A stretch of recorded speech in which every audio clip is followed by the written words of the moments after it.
the institution, which the Queen demonstrated to an incredible degree. She was a kind of dignity and self-restraint, right? The sacrifice of self to the institution, which the Queen demonstrated to an incredible degree. She was a kind of anti-celebrity, right? Virtues like discipline. And Queen Elizabeth seemed to serve this role unusually well. She was not of the community's sins, but of many of the virtues it didn't even have, right? Virtues like discipline and dignity and self-restraint, right? The sacrifice of self to the institution. Discipline. We were ripping him a new one just for saying they didn't have dignity and self-restraint. We forgot he said discipline too. Mm-hmm. Creechmanji. Which restraint, the sacrifice of self to the institution, incredible degree. She was a kind of anti-celebrity. She was perhaps the most famous woman on earth, but she was really a cipher. She subordinated everything to the role that she was meant to play. It simply wasn't about her.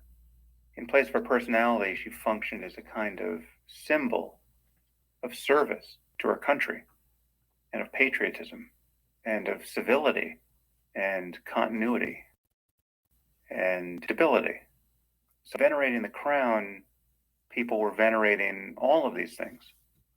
And as Sullivan points out, all of these things are markedly absent in society at this point. Anyway, culturally and personally, all of this is quite foreign to me, but I can understand it. And I can understand why so many people felt so personally touched last week by the Queen's death, which brings me to something that happened on social media that seemed to typify all that's wrong with social media itself and with our larger culture. A professor at Carnegie Mellon University wrote the following on Twitter when the Queen was on her deathbed. She wrote, "I heard the chief monarch of a thieving, raping, genocidal empire is finally dying.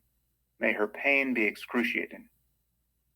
And then she wrote a series of tweets defending this tweet after Twitter removed it. So anyway, this professor became Twitter famous when Jeff Bezos reacted to her tweet, I think. I'm not even going to name her. My intention, needless to say, isn't to make a scapegoat of her. I think I just want to point out that she's probably not this terrible a person in real life, right? I think the existence of Twitter is largely to blame for what's happening here. She's clearly a diversity, equity, and inclusion expert, right? So she's talking to a cult and being rewarded for it. And social media is what is providing the incentive here, as well as the mechanism for her to broadcast this opinion. And it's providing the mechanism for everyone else to discover just what an aberrant person this woman is, or seems to be, and to react to that. And there's no possibility of anyone persuading anyone of anything. Right? So our conversation more and more is... Did you hear that, Deidra? There's no possibility of anyone persuading anyone of anything.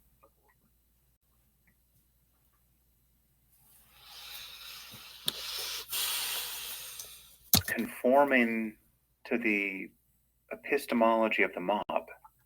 And by mob, I mean not mafia, but the crowd.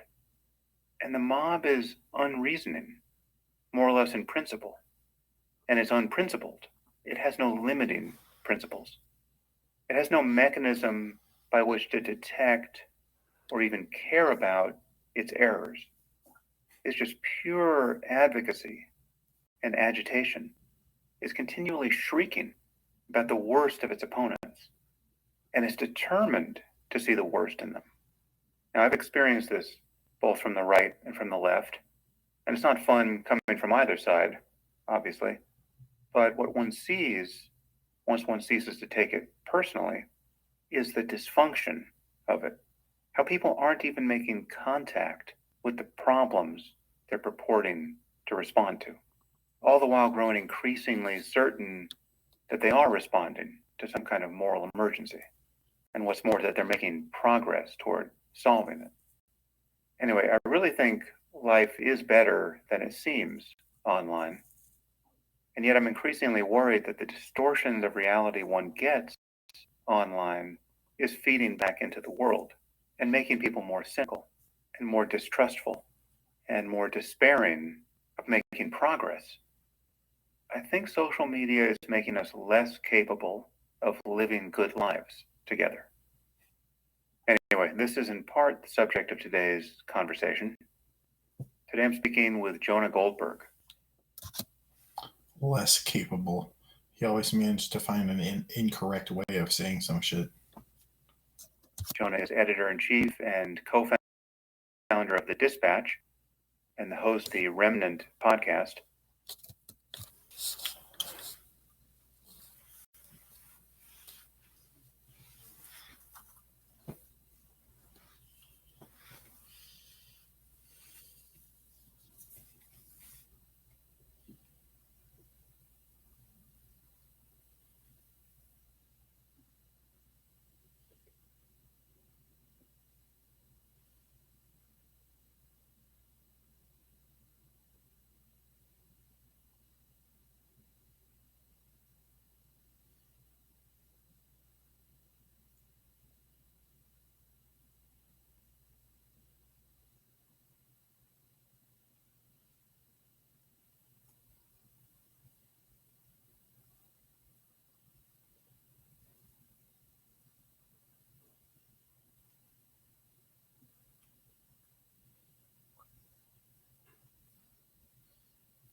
So Sam Harris thinks that.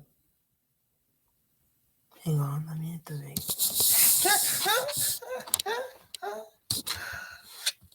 And yes, I did spend this whole time thinking about it. That's what's funny. I went through a lot of different emotions too, because at first I was like, "This." It made me so angry that I'd wanted to quit. Yep. So then I had to conquer that. Right. And then I finally had to figure out what the problem was, and then I realized it was just so obvious. That's why it made me so angry. Yeah. Anyway. Explain that more. Oh, wait, hit the vape first. And then explain it away. Because you might cheat. About to leave that whole silence in the final cut. Really, we'll just be like. And here she paused 180 seconds. 500 seconds later. 60 seconds later. Yes. Yeah. Some SpongeBob shit. Yes. 5 minutes later. Literally take the SpongeBob meme. Yeah. Yeah.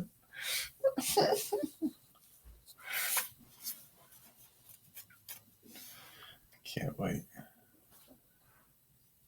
Can we just take a sound bite from SpongeBob?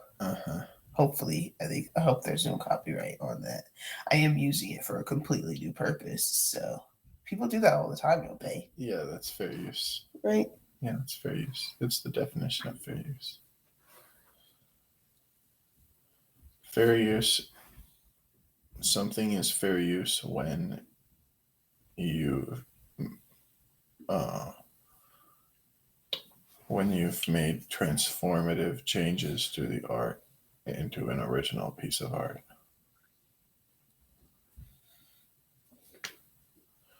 In other words, the purpose of it cannot be to replicate the art of the original art. The purpose of it has to be the original creation of a new piece of art with a unique concept to it. Or at least a distinct concept from the initial art. Not necessarily a unique concept. At first, I was angry because I didn't want to keep I didn't want to be one of those people who has to keep pausing and being like, "You're wrong because blah blah blah." You're wrong because blah blah blah. Mm-hmm. Because that just doesn't seem like great content. You know what I mean? But I mean, it is basically what I am doing at the end of the day. But still, I was getting a very bad feeling about that. So well, it's very bad if you do it too much. Yeah. If you call someone out for some shit they're not wrong about, it backfires.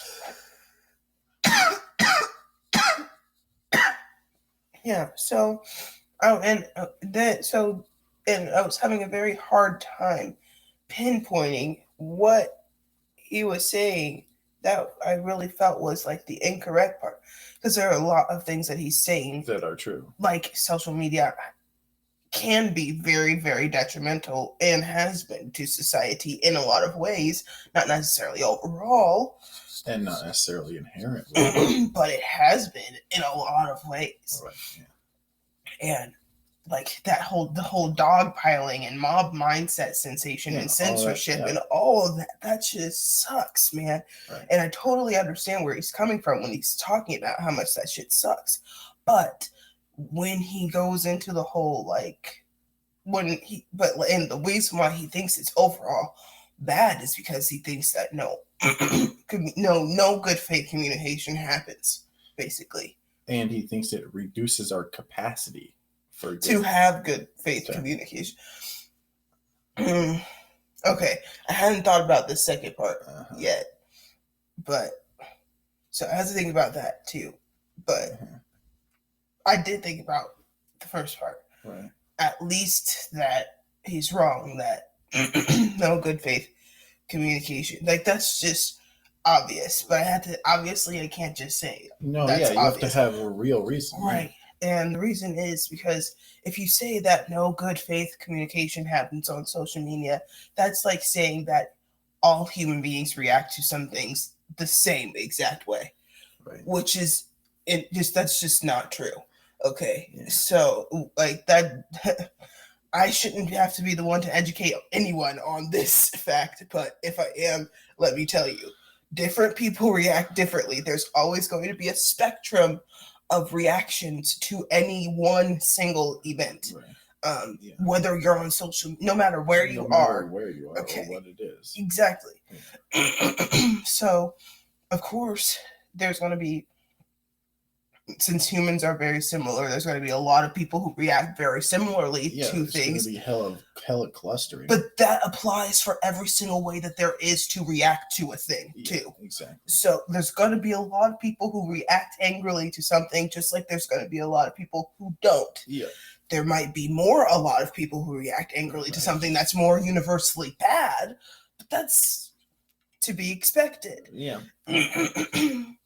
Totally normal statistics. But the fact that you have something that so many people would consider universally bad, and you still, in those situations, have a lot of people who think it's not universally bad, should tell you for a fact that people don't react the same to things. There's quite a bit of diversity of reaction. Yeah. So, like with the example of if you're executing a bunch of people, lots of them are going to be angry and sad, and some of them are going to be like Jesus freaks and just transcend their fucking mortal form or whatever the fuck.